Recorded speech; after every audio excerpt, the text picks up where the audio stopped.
My name is Lei Han. I'm a Stanford engineer, Wharton MBA, and have about 15 years of business experience. I'm here to help you work smart and achieve more.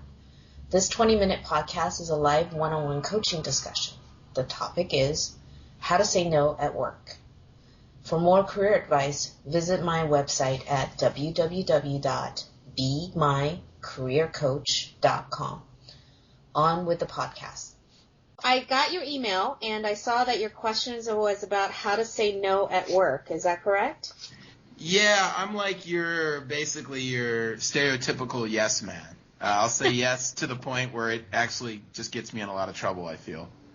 Okay, do you want to describe a situation for me to talk about, or you want to have me just launch into some advice? Yeah, I guess I can think of one scenario there are a lot of smaller situations, but I can think of one scenario which was pretty compelling in the sense that I was basically, doing my regular job, handling my regular responsibilities, and at the time I was managing it pretty well, and I was in good standing at work, and then someone left, and so I basically took on their responsibilities, so I almost doubled my workload. Oh, wow. And I was still kind of being evaluated based on my ability to get everything done with a workload doubled versus before when everything was fine, but I had half the workload. And I don't think I was ever able to kind of tactfully articulate that I was kind of overwhelmed and that I was doing the work of two people. And I think it ended up causing a lot of problems, basically. Now, did you have a choice? Like, did they ask you to take this on, and you said, of course, or was it sort of implied, and then you kind of, then didn't get a chance to sort of proactively manage expectations or escalate concerns? It was the former, I'd say. So they did ask you? It was sort of, just trying to recall. Yeah, they did ask me. And you said yes? Yeah. And then it was a little bit of, oh, crap. Exactly. And then it became like, oh, my God, and where do I begin? Okay. Right. Okay, so let's take that situation as one to talk about. But before I launch into kind of how you could have said no, let me ask you, are you now in the belief that saying no sometimes is beneficial to your career, or should we still talk about kind of the high level of just, what are the benefits of saying no and when it might be appropriate to say no before we go into how? I agree. I know it's beneficial to say no, but I still think there is that fear. I have that fear of saying no, that's going to be an admission that I can't get my work done. So that still lingers with me, even though I know it's the right thing to do sometimes. So let's touch on that a little bit, and then you let me know whether any of this is new. And then, because once we get to how to say no, I want to make sure that we're kind of on the same page that there's benefits to it.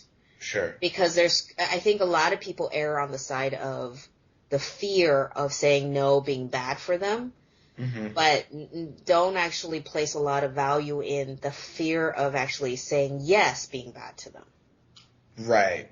And that's kind of where this whole stems from as well, because, then even if you actually tactfully know how to do it, if you still feel like you shouldn't, you won't do it. It's funny. I've never thought of the fear of saying yes. I've never actually looked at it that way, and it makes a lot of sense. Well, and so a couple of things to think about is, when you say yes to something and it actually overwhelms you, you don't get to protect your work reputation. So one of the benefits of saying no is that you actually, when you think about what you can handle and the quality you want to deliver at, you're actually protecting the reputation of what you're known for your work. So unilaterally just saying yes to more work could sound and feel good at the moment, but from the situation that you described, it definitely sounded like it not only impacted your happiness at work, but actually made your reputation about what you could deliver damaged. Exactly. So, that's one thing. And also the fact that once you get overwhelmed, the combination of whether you could stay productive, because once you're overwhelmed, you're overthinking about everything, and then it becomes, spreading yourself too thin, as well as not enjoying work that much because you're overstressed and nobody knows about it, and you're kind of like in this negative loop.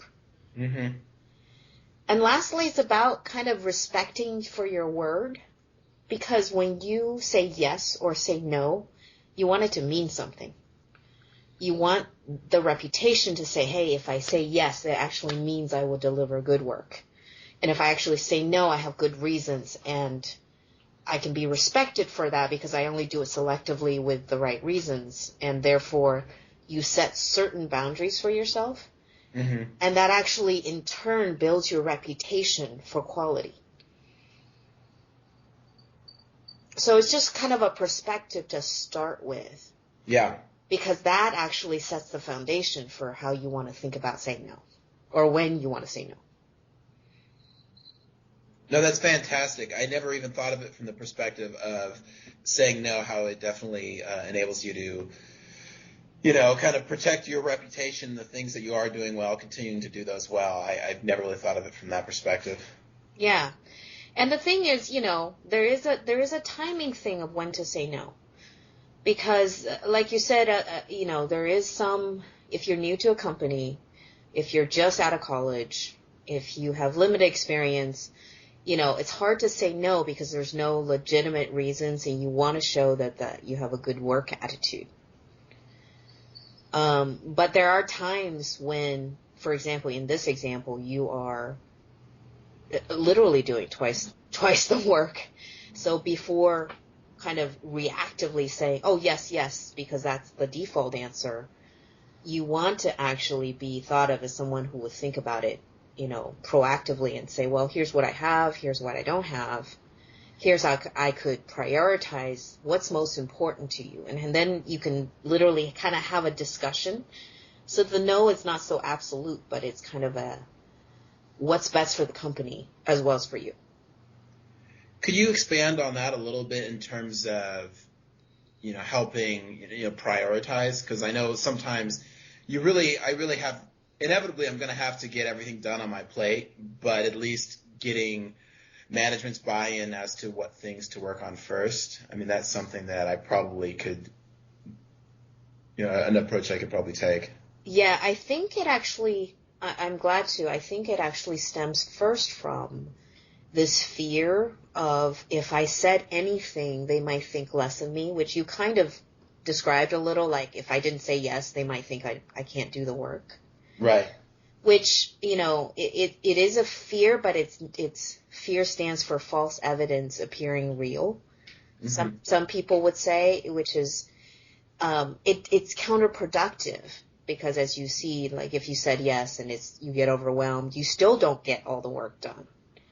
So by actually inviting someone to help think it through and make it less personal about your performance, you're actually just focusing on, well, here's a problem for the company, right? You have a bit of work.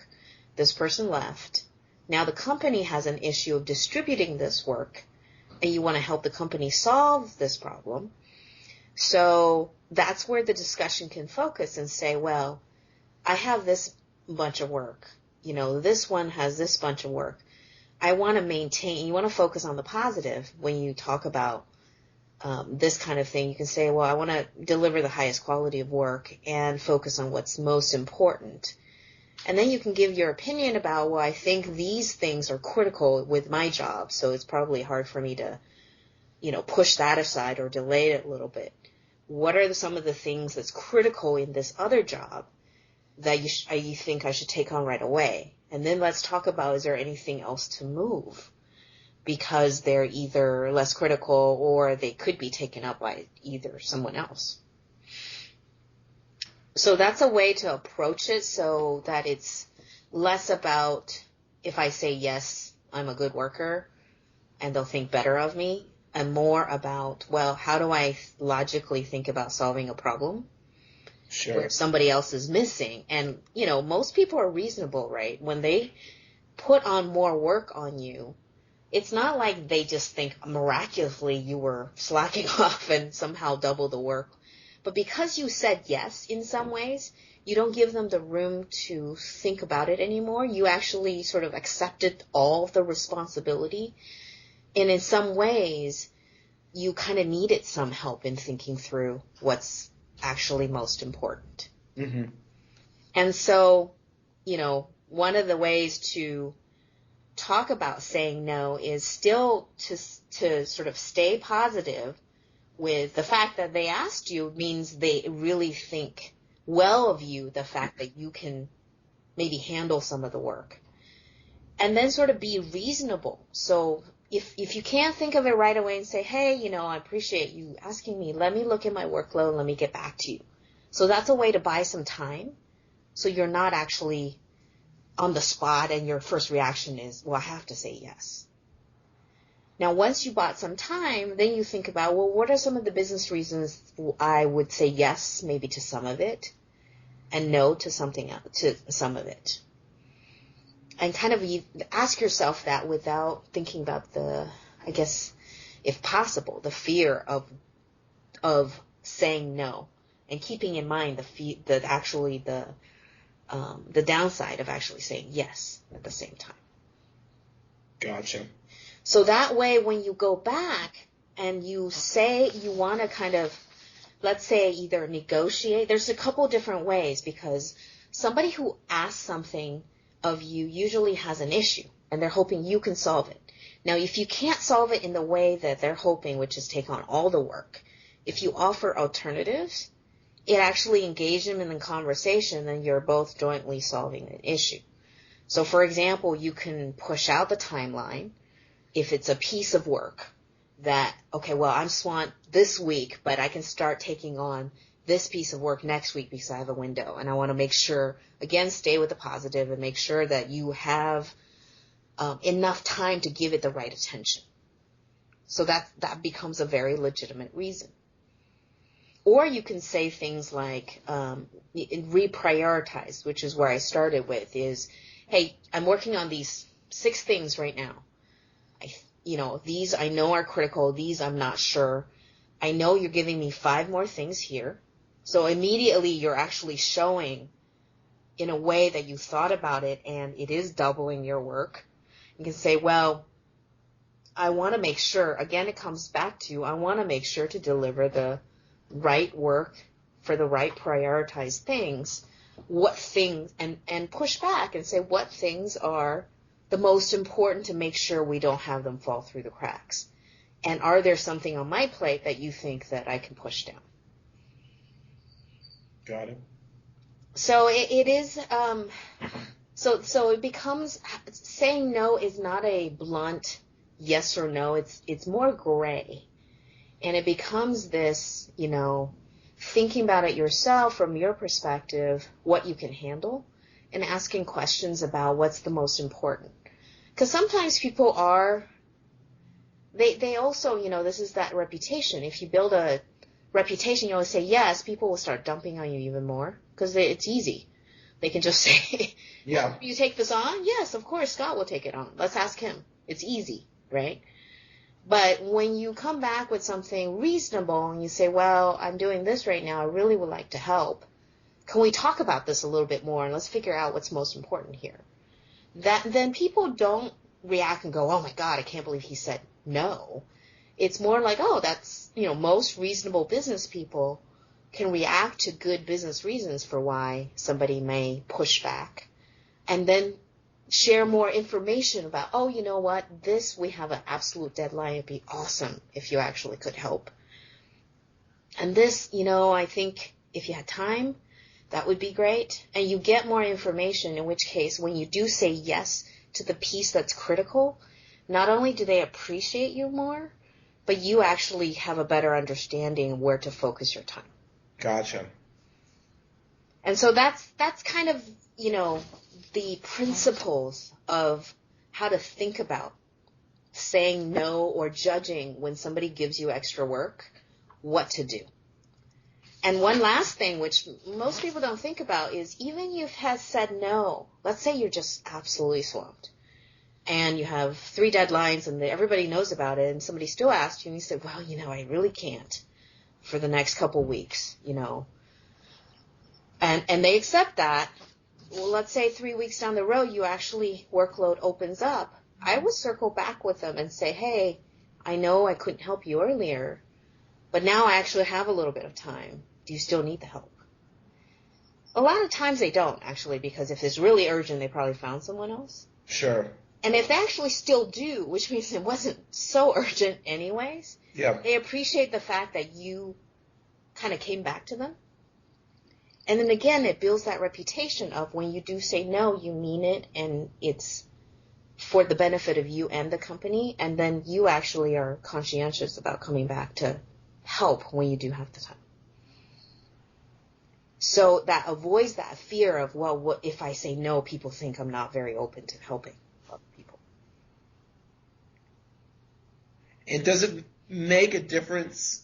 I mean, I would think it might sometimes make a difference, like who's asking you to do the request, because that's been one thing that I've encountered where if it's, the VP asks you to do something versus, your maybe immediate supervisor, inevitably maybe I'll find myself dropping what I'm doing for one person, and, the higher up the person, the more likely I'm going to jump on that project. I mean, sometimes that. Absolutely. That's actually, as part of thinking about when to say no, who is the requester does matter. So, and how frequent they ask for help does matter, right? If it's a one-time thing and it's urgent, and it's from the senior VP, you might just want to bite the bullet and work, overnight just for that to sort of get a positive point. Sure. I think, though, and you kind of mentioned this, it's also about managing expectations. So if you say yes, make sure they realize you're saying yes kind of because of a special situation. Not so much to, directly say, well, give me credit, I'm actually taking on extra work. But have a way to communicate that, that this is something that you're happy to do because it's really critical. And or again, you can also push back and say, well, it sounds like this is really important. Could I push back this other thing that I have on my plate as a way to say yes, which is kind of another way to say no to something else. But it's about thinking more gray when people ask you things. There's all kinds of ways. You push the timeline back, you accept this one, but push something else back. Or for, one time's sake, you really do it. But somehow make it kind of clear that it's, make sure you kind of really get the credit for it, I guess I should say. It's not so much about, oh, look, I just went above and beyond. Nobody wants to be like rubbed in their face that you did something special. But on the other hand, you don't want to always be doing it and not get the credit, because then there is something amiss from doing all this extra work and not getting it. And eventually you will burn out even if they don't know it. Yeah. And so it does become this, it does take practice. I mean, at the end of the day, I can tell you all the different little details of what could be said. But in that situation, I think it comes back to 2 things. One, really equally weigh, if I said yes, here's my benefits and what I can avoid. But if I said no, here's my benefits as well. And really weigh that. And along the lines of, does it affect my quality of work, stress level? Do I have a good reason for saying yes or no? Is there, who is the requester, like you said? All those things come back to sort of that decision. And once you make that decision, sort of communicate. And the communication part is sometimes uncomfortable initially because saying yes is less uncomfortable. Right. However, as you've learned, by saying you put yourself in a situation where your reputation gets affected, and they really don't get the most out of you either. Mm-hmm. So it doesn't benefit them. So it's a little bit of that. How do you communicate to manage expectations as well as negotiate what's really critical to have you do that's additional? Mm-hmm. And that way it kind of gives this, it becomes more of a conversation that doesn't have like a positive or negative effect. Yes being really positive and no being really negative. But again, it's like, what's the best long-term to, solution if, especially in the case of yours, when somebody is away and an entire job lands on you, you kind of need to think long-term, because this is not a 2-day extra work exercise. It's a permanent thing, which eventually either you'll burn out or they'll notice the work is not getting done, or something will happen that will break it. Yeah, makes sense. I mean, this has been really extremely helpful. It's just, I think the thing that kind of resonates with me is the whole kind of reputation management standpoint of that, and about how damaging that's been in certain situations because of the saying yes. And I never really thought about how it's, I mean, that's just the thing that's been extremely helpful for me. Yeah, I mean, like you kind of alluded to, I've always been of the mindset that yes is good, no is bad. But inevitably I found myself, how would I describe it? I have found myself in that situation where people are very quick to kind of dump things on me and kind of circumvent their responsibility, and then it kind of ends up on me, and then I get overwhelmed because I am sort of easygoing and say yes to everything. So thank you. It's been very helpful.